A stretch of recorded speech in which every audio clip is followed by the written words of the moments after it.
आजची गोष्ट 3 मैत्रिणी आणि जादूचं बीज।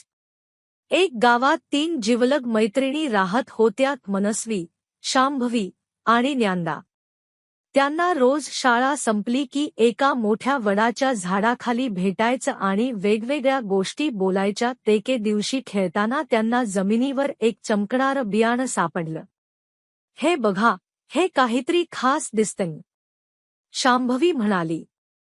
आपण हे बियाणं आपल्या गुप्त बागेत लावूया, मनस्वीने सुचवलं।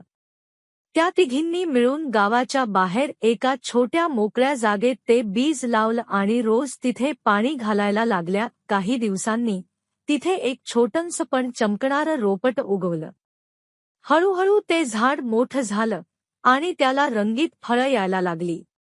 विशेष म्हणजे जेव्हा कोणीही त्या फळांना स्पर्श करत असे तेव्हा त्या माणसाचं आयुष्य आनंदमयी होऊन जायचं।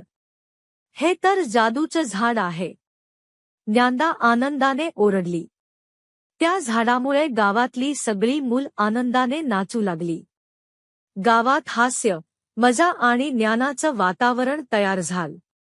शेवटी गावचे सरपंच म्हणाले, या 3 मुलींमुळे आपल्या गावात जादूचं झाड आलं आहे। आपण या झाडाचं नाव आनंदाचं झाड ठेवूया। 3 मैत्रिणींचं नाव गावभर झालं आणि त्यांचं मैत्र कायमच अमर राहील। अशाच नवनवीन गोष्टींसाठी आपल्या चॅनेलला लाईक करा, शेअर करा व सबस्क्राईब करा।